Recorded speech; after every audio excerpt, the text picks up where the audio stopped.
साथियों, अभी तो ये ट्रेलर है, अभी ये तो ट्रेलर है।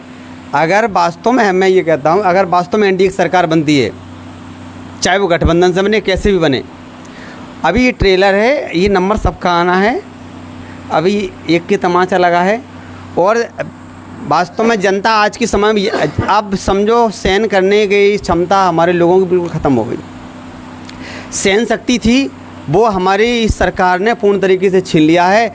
अब बिल्कुल बर्दाश्त नहीं किया जाएगा, कोई भी आए, चाहे वो सांसद हो चाहे विधायक हो, अब दादागिरी करेगा तो अब जो शोषित पीड़ित समाज है, अब सीधा है मरे हुए व्यक्ति की अगर 4 लाठी और मार दो उसके ऊपर कोई फ़र्क नहीं पड़ेगा। जय भीम साथियों, आप देख रहे हैं बहुजन सम्राट टीवी। आज हम रोरा गांव के अंदर हैं, जो 2024 के चुनावों का रिज़ल्ट आया है उसी विषय में बात होगी। गांव के साथी हैं। तो सबसे पहले सर, जैसे कि 2024 का रिज़ल्ट आया है, इधर से ले पहले बोलते ना कुछ। जैसे 2024 का रिज़ल्ट आया है तो आप किसकी सरकार पसंद करोगे? सबसे पहले तो आपके चैनल को बहुत बहुत धन्यवाद देना चाहूँगा। आपके चैनल के माध्यम से मैं तो ये चाहता हूँ कि कुल मिलाकर के तानाशाही सरकार हम लोगों को नहीं चाहिए।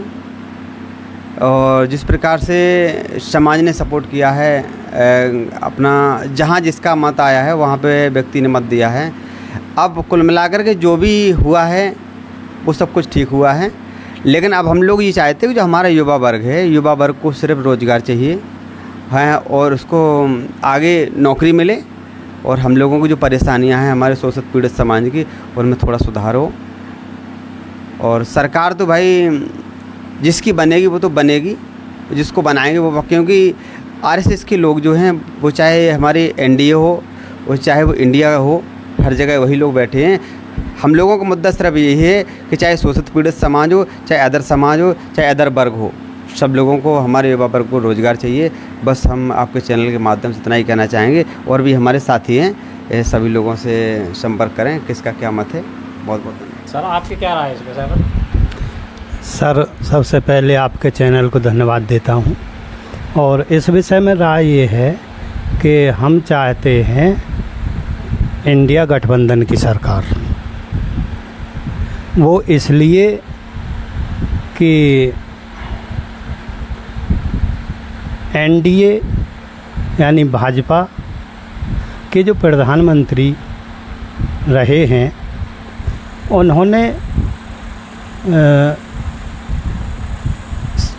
इतना बड़ा झूठ, जब से प्रधानमंत्री पद संभाला है इतना बड़ा झूठ बोला है। ये बड़ी शर्मनाक बात है कि दुनिया के तमाम देशों के किसी भी एक भी प्रधानमंत्री ने आज तक इतना झूठ नहीं बोला जितना भारत के प्रधानमंत्री नरेंद्र मोदी ने बोला है। सबसे पहला झूठ, बहुत बड़ा झूठ, सर्व समाज के साथ में झूठ जो बोला है, वो 15 लाख रुपए प्रत्येक के खाते में आएंगे और ये धोखा दे करके लाइन लगा दी, खाता खुलवा दिए, वहाँ लाइनों में बच्चे तक पैदा हो गए।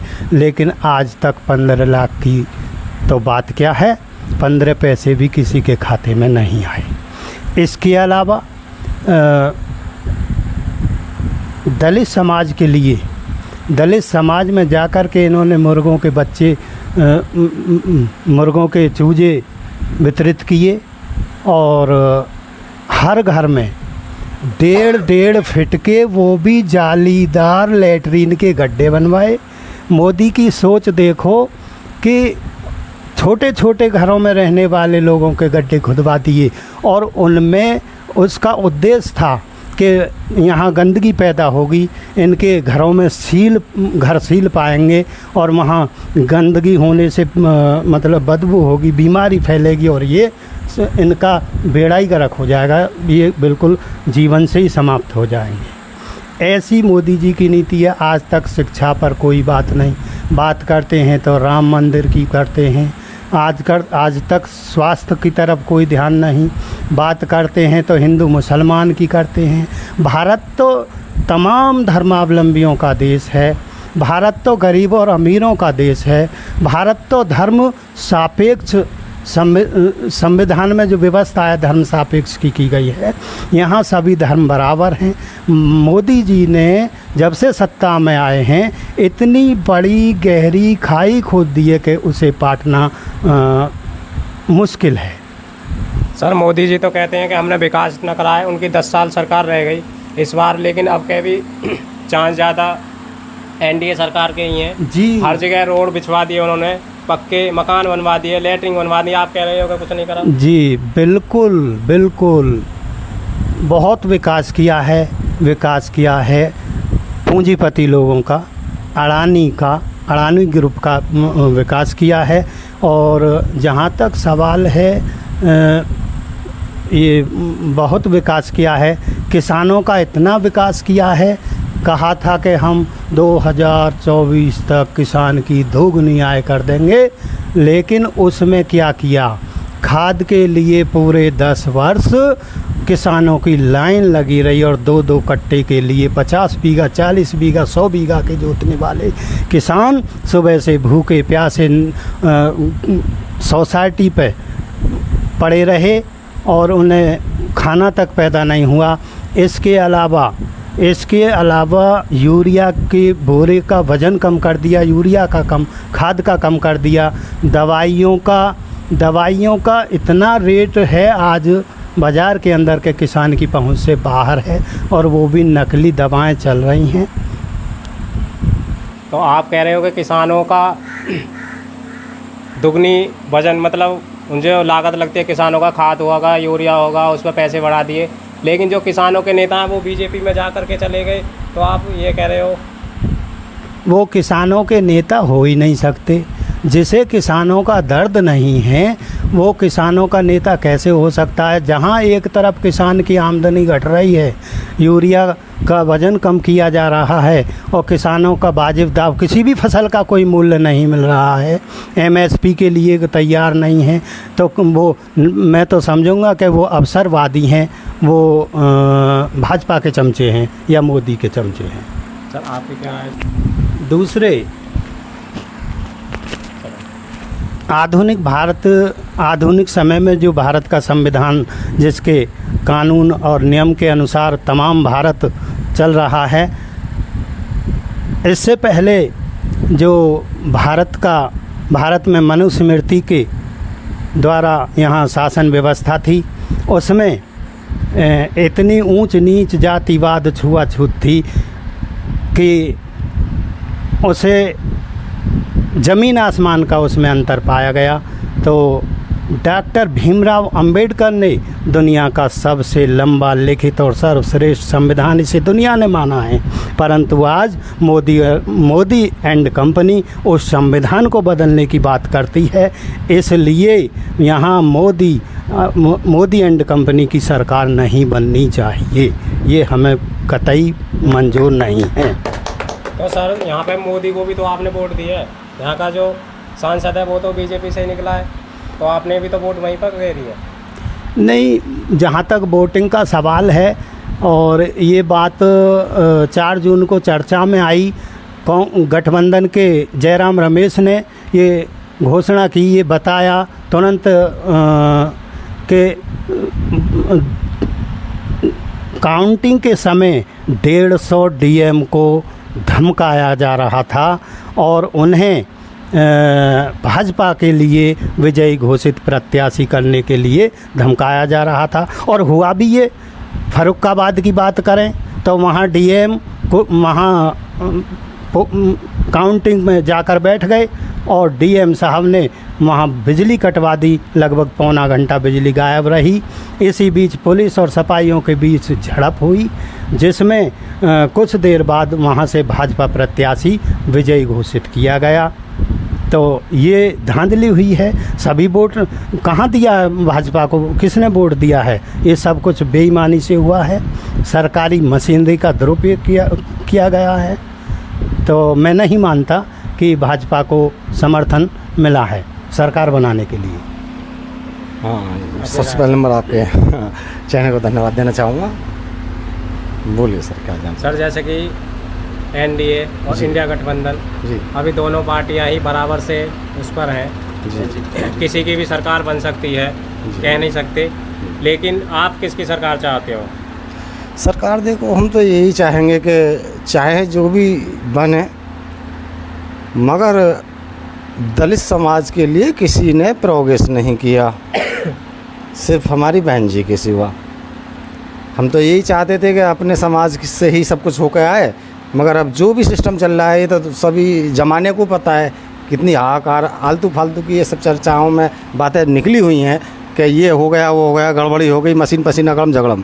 बैलेट से चाहते थे सभी लोग, लेकिन वो प्रक्रिया नहीं आई। तो क्या कहेंगे, बस यही कहना है कि जो भी हो चलो ठीक है, इनको सुदबुद्धि दे, समाज के समक्ष चलें, विकास करें। युवा वर्ग इतना परेशान है, बेरोज़गारी इतनी बेइंतहा बढ़ चुकी है कि चूल्हा जलाना भारी हो रहा है। सर, जैसे कि चुनाव से पहले बहन जी ये कहती थी कि हमारी इतनी सीटें आएंगी, जी। और गठबंधन में भी नहीं गई, और बहन जी की चुनाव के परिणाम जो आए हैं परिणाम, उसके बाद 0 पे सिमट गई बहन जी। देखिए, उसमें ऐसा है, हमारी जो बहन जी की पार्टी है राष्ट्र पार्टी है, ना कि कोई क्षेत्रीय पार्टी है। क्यों समर्थन करेंगे? उनका अपना ज़मीर है, वो तो समय समय की बात होती है। 2007 का एग्जाम्पल ले लो, उसमें ये बताते थे कि एक भी सीट नहीं है, पूर्ण बहुमत से बहन जी आई थी। तो ये तो हवा है। चलो, अब फ़िलहाल तो पता नहीं किस किस चीज़ की हवा चली हुई है। लेकिन लोग जैसे ही बहन जी का नाम आता है, बसपा का नाम आता है, तो लोग ये कहते हैं कि बहन जी की इसमें कोई भी वो नहीं है, यानी कि बहन जी का बसपा के बढ़ाने के लिए कोई भी परोपकार नहीं है सिवाय काशीराम साहब के। क्योंकि जब काशीराम साहब 2006 में उनका परिनिर्माण हुआ, उसके बाद 2007 में बसपा की सरकार बनी जी, लेकिन वो काशीराम के दम पर सरकार बनी। लेकिन उसके बाद में ही जैसे ही काशीराम दुनिया छोड़कर गए, उसके बाद में बसपा का ग्राफ एकदम गिरता चला गया। उसके बाद बसपा कभी भी उभरी नहीं। ये ही तो कहना गलत है जो आपने सवाल किया है। सवाल ये है कि उन्होंने इतना विकास किया कि मनुष्य मृत्यु मानने वाले जैसे लोगों की सोच ने उनको बदनाम किया, जो कि स्मारक बनाए, पार्क बनाए, और यहाँ तक कि इतनी जॉब दी कि जो बच्चे उस समय बहन जी के शासनकाल में लग गए, आज तक इतनी नौकरी किसी ने न दी। दूसरा नंबर, जो नोएडा है, मैं यहाँ से प्रत्येक रोज़ 80 किलोमीटर 85 किलोमीटर पर डे एक साइड से करता हूँ, यानी कि 150 पौने 200 किलोमीटर पर डे पड़ता है, जॉब करता हूँ। अगर काश बहन जी इस व्यवस्था को खड़ी करके ना जाती तो हो सकता है कि हमारे को सुसाइड करने पर मजबूर होना पड़ता, जो कि आज हम उनके द्वारा अपने चूल्हे को जला रहे हैं। और हम ही नहीं, सर्व समाज के लिए कार्य किया उन्होंने। इसमें कोई पक्षपात नहीं, कोई जातिवाद नहीं, और निष्पक्ष सभी के लिए। क्या उसमें जाट नहीं कर रहे, क्या मोमडन्स नहीं कर रहे, ठाकुर नहीं कर रहे, ब्राह्मण नहीं कर रहे। इतना इंडस्ट्री एरिया लगाया कि आज तक किसी की ताकत ना हो पाई कि वहाँ एक फैक्ट्री भी लगा पाए, जो कि आज हमारा पूरा उत्तर प्रदेश और तो और अन्य राज्यों के लोग आकर के यहाँ से हमारे यहाँ से जॉब कर रहे हैं और यहाँ से कमा कर ले जाते हैं, तब अपने बच्चों को खिलाते हैं। मगर जो भी सरकार आई, इन्होंने हमें कोई रिस्पांस नहीं दिखाया, बल्कि भुखमरी के कगार पर इस समय पब्लिक बैठी हुई है। हम तो यही चाहेंगे कि जो भी है, अब इनको सुदबुद्धि मिले, समाज की जनसंख्या की पीड़ा को देखें, समझें। ठीक है, ये तो इन नेता लोगों की लड़ाई है कि ये बुरा है, अच्छा है, वो है। अरे ठीक है, आप अपने पद पर बैठ चुके हो तो ऐसा सम्मानित कार्य करो कि जिससे कि आपकी उम्र 100 वर्ष ना हो करके, यानी कि कहा है किसी ने कि 100 वर्ष जीने की तमन्ना मत करो, ऐसा कोई कार्य करो जो 100 वर्षों तक याद रखा जाए। तो हम तो ये चाहेंगे इनके लिए सुदबुद्धि, जो भी प्रकृति सृष्टि जो भी है वो दे, और उसके अनुसार मनुष्य का विकास करें। यहाँ बेरोज़गारी बहुत ज़्यादा है, बहन बेटियों की, खैर अब आगे कहना बेकार है, सभी लोग जानते हैं। भलाई बुराई में तो हम नहीं पढ़ना चाहेंगे। और इस समय मैं अपनी वाणी को विराम देता हूँ। जय भीम, जय भारत, जय सुश्री। सर, बहन जी और काशीराम में से आप किसको चुनना चाहोगे? सबसे पहले मैं आपके चैनल को धन्यवाद नमस्कार करता हूँ। बहन जी और काशीराम का इतना योगदान रहा। उत्तर प्रदेश के मुख्यमंत्री बहन कुमारी मायावती काशीराम जी के बदौलत से बन गई, और बहन जी ने अच्छा काम किया। लेकिन ये जो बहन जी उत्तर प्रदेश से खड़ी थी, ये तो लहर होती है। कोई बात नहीं, बहन जी जब तक जिंदा रहेंगे वो दलितों के हक पर लड़ती रहेंगी। और रही अब उसकी पार्टी की बात, ये एनडीए की सरकार सुना के एनडीए की सरकार मतलब यानी ये बीजेपी और वो नीतीश कुमार बनाने जा रहे हैं, लेकिन ऐसी सरकार से हमें कोई फ़ायदा नहीं है। क्यों नहीं फ़ायदा? कि बीजेपी तो हमारे बाबा साहब डॉक्टर अम्बेडकर ने जो अपने खून पसीना से भारत का संविधान बनाया उसे ख़त्म करने के चक्कर में है। लेकिन ये हमारी या उनकी जागीर नहीं है, बाबा साहब की जागीर है। लेकिन उनको बाबा साहब ने एक ही समान सभी को माना। बाबा साहब ने संविधान बनाया, उस सब के लिए समान अधिकार, चाहे ब्राह्मण हो चाहे क्षत्रिय हो, मतलब किसी अदर कास्ट का लोग व्यक्ति हों, सबको बाबा साहब ने अधिकार दिया, नर और नारी को सम्मान दिया। तो मेरे तो इसलिए सभी लोगों से प्रार्थना है कि बीजेपी सरकार नहीं बननी चाहिए, क्योंकि उन्होंने सबसे पहले भारतीय जनता पार्टी ने सारे दिन तो झूठ बोलती है और चुनाव में दंगल करवाती है। सारे दिन झूठ बोलना तो उसका काम ही है। लेकिन ऐसी सरकार हमें ना चाहिए। गठबंधन सरकार आ जाए तो हमें खुशी है, लेकिन हमें ऐसी भाजपा की सरकार नहीं चाहिए। सर जैसा कि कह रहे हो कि मोदी जी ने झूठ के सिवा कुछ नहीं करा। हाँ, मोदी जी तो ये कहते हैं कि बाबा साहब के लिए हमने बहुत कुछ करा। जैसे कि दिल्ली में बाबा साहब का जो परिनिर्वाण स्थल है उस पर एक मेमोरियल बनाया काफ़ी बड़ा। उसके बाद में एक और मेमोरियल बनाया जिसमें बाबा साहब की विशाल प्रतिमा लगी हुई है। तो इतना सारा तो काम किया मोदी जी ने बाबा साहब के लिए। नहीं सर, सारे दिखावटी हैं। उन्होंने ऐसा बाबा साहब के बारे में ऐसा कोई काम नहीं किया। बाबा साहब से घृणा करते हैं जितने बीजेपी के नेता हैं बड़े बड़े। आज तक अमित शाह ने भी बोलते हैं बाबा साहब डॉक्टर अम्बेडकर को शीश झुका कर नमस्कार नहीं किया। जैसे कि अभी कल की ही वीडियो है, उसमें बाबा साहब के संविधान को उन्होंने झुक कर के नमन किया। हाँ, तो वो गठबंधन है ना, एनडीए सरकार, और जब इसलिए जो डर है कि बाबा साहब को नमन कर रहे हैं। लेकिन अगर सरकार होती अगली सरकार मतलब बीजेपी सरकार के पूर्ण बहुमत से आती तो वास्तव में बाबा साहब के संविधान को ख़त्म कर देते। लेकिन अब जो नीतीश कुमार और चंद्रबाबू नायडू उन्होंने कह दिया बाबा साहब के संविधान से हाथ नहीं लगना चाहिए कतई भी। तो मेरा तो इसलिए कहना है कि बाबा साहब का संविधान का सम्मान होना चाहिए। इसलिए मैं आपके वाणी को विराम देता हूँ। धन्यवाद। जैसे कि मोदी जी एक बात और कहते हैं कि कांग्रेस ने 50 साल राज करा लेकिन बाबा साहब को कभी भी सम्मान नहीं दिया। जैसे ही भाजपा की सरकार आई, भाजपा ने बाबा साहब के लिए भारत रत्न का ऐलान किया और उन्हें भारत रत्न भी दिया। तो इस विषय में आपके क्या विचार है? सबसे पहले आपको व आपके चैनल को धन्यवाद बोलूँगा। ये तो बहुत बाद की बात रही जो आपने ये सवाल किया है। जो गांव के मूल निवासी, शहर के, हमारे भारत देश के, यदि उनकी हम बात करें तो इतना दर्द है कि आँखों से पानी नहीं रुकता है। 10 साल बीजेपी की सरकार रही। आज मेरी उम्र 26 वर्ष है। 2018 में आरआरसी ग्रुप डी की वैकेंसी आई, वो आज 2024 है गई। 6 साल में कंप्लीट नहीं है। 6 साल में बच्चे की उम्र लिख रहेगी, अगली वैकेंसी के लिए अप्लाई नहीं करेगा। सबसे पहले सरकार कोई भी हो, युवाओं को, स्टूडेंट को रोजगार की ज़रूरत है। यदि हम एनडीए और गठबंधन की बात करें तो दोनों में सरकार गठबंधन की होनी चाहिए, क्योंकि सबसे पहले रोजगार की ज़रूरत है।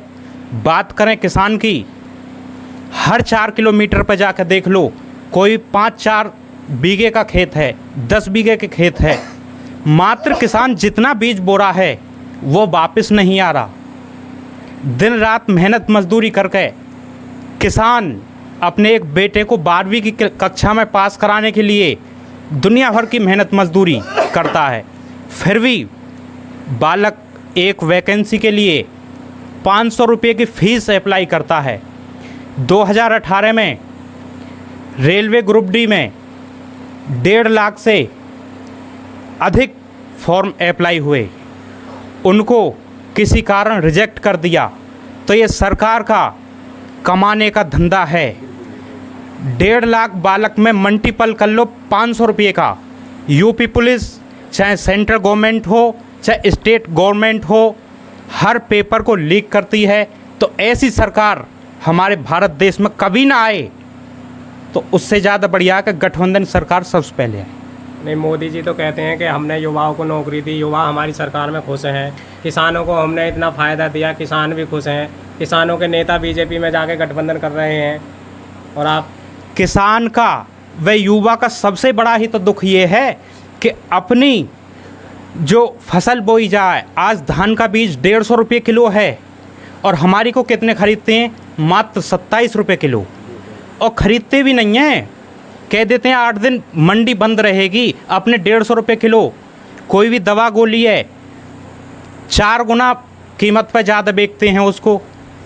खाद की बात करें, उतने ही कीमत में 5 रुपया प्रति फीस पे, वो 5 किलो प्रति फीस कम कर दिया वजन में। तो सर, जैसे कि अभी कंगना का हाईलाइट केस हुआ है, कंगना रनौत का, जो कि अभी सांसद बनी है नई नई। देखिए साथियों, अभी तो ये ट्रेलर है, अभी ये तो ट्रेलर है। अगर वास्तव में मैं ये कहता हूँ, अगर वास्तव में एनडीए की सरकार बनती है, चाहे वो गठबंधन से बने कैसे भी बने, अभी ये ट्रेलर है, ये नंबर सबका आना है। अभी एक के तमाचा लगा है। और वास्तव में जनता आज के समय में अब समझो सहन करने की क्षमता हमारे लोगों की बिल्कुल ख़त्म हो गई। सहन शक्ति थी वो हमारी सरकार ने पूर्ण तरीके से छीन लिया है। अब बिल्कुल बर्दाश्त नहीं किया जाएगा, कोई भी आए, चाहे वो सांसद हो चाहे विधायक हो। अब दादागिरी करेगा तो अब जो शोषित पीड़ित समाज है, अब सीधा है मरे हुए व्यक्ति की अगर 4 लाठी और मार दो उसके ऊपर कोई फ़र्क नहीं पड़ेगा। और कष्ट झेलते झेलते हमारा समाज हमेशा झेलता रहा और झेलता रहेगा। अब जिस प्रकार से समुद्र है, वो कुआं है, कुआं में चाहे 70 बाल्टी पानी डाल दो, वो चाहे उसमें से 100 निकाल, उस पर कोई फ़र्क नहीं पड़ेगा। भाई यहाँ से अच्छा है खाना जेल में अच्छा मिलेगा, भाई यहाँ हम लोग परेशान हैं, भाई यहाँ रोज़गार नहीं मिल रहा, हमारे युवा वर्ग परेशान है, और ये लोग अपने अपने वादे करते 15 लाख मिलेगा, ये मिलेगा, वो मिलेगा। बताइए एक भी अगर इनकी बात कोई सत्य निकली हो? अभी तक कोई बात सत्य नहीं निकली। सारे वादे इन्होंने जो किए सारे वादे झूठे। अगर दोबारा से भी सरकार बनती है तो ये सरकार मुश्किल से, हम कह रहे अगर गठबंधन के एनडीए की बनती भी सरकार, तो मुश्किल से अगर 6 महीना अगर ये चला लें तो बहुत बड़ी बात। ये 6 महीने भी चलने वाली नहीं है, क्योंकि अब की बार में जनता ने सबक सिखा दिया है। अब देखो जहाँ पर इनको राम राज अयोध्या, जहाँ पे राम मंदिर बना करके वहाँ से जब इनको हरा दिया गया तो समझ लेना इनकी वैल्यू क्या रही। अभी क्या है, शुरुआत कंगना रनौत की अभी देखिए, तमाचा तो लगा है, अभी शुरुआत है, अभी ट्रेलर है, पिक्चर तो अभी आगे है, अभी देखने को मिलेगी सबको। तो सर, जैसे कि अभी अयोध्या से जो ये बीजेपी की सीट हारी है, तो वहाँ पे तो सभी दोगले हिंदू हैं। कौन? बीजेपी वाले बोल रहे हैं। अब हम ये तो नहीं कह सकते दोगले हैं कि वो वैसे हैं। भाई हो सकता है डबल नस्ल के हो, कौन जाने। भाई हम लोग तो सीधे एक नस्ल के हैं, कट्टर अम्बेडकरवादी हैं। और सीधा है, अगर संविधान से छेड़खानी की जाती है, ये कहते हैं संविधान बदल देंगे, संविधान की छोड़ो, अभी ये लोग बदलने की बात करते हैं, संविधान को बदल देंगे, संविधान को बदल देंगे। अभी भारत के अंदर अनुच्छेद पहला ही लागू नहीं है।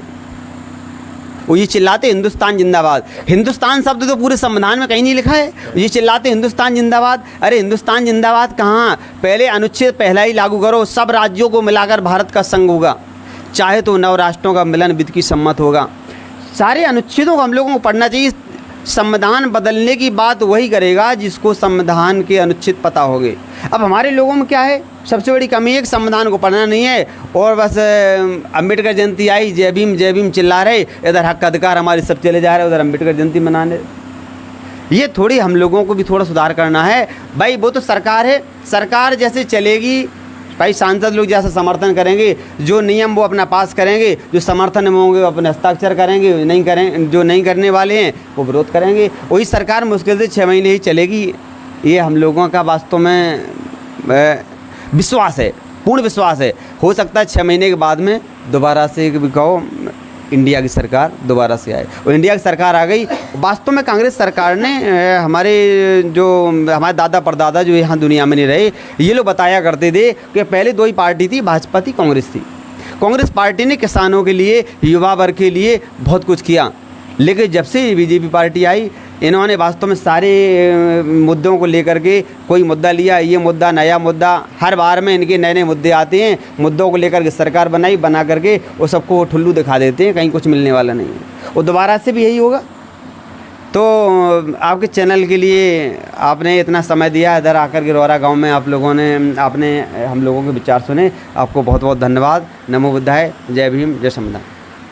बहुजन सम्राट टीवी आपका बहुत बहुत धन्यवाद करती है। साथियों, चैनल को ज़्यादा से ज़्यादा सब्सक्राइब करें और वीडियो को लाइक करें, शेयर करें, कमेंट करके बताएं आपको वीडियो कैसी लगी और आप किसकी सरकार चाहते हो। जय भीम, नमो बुद्धाय।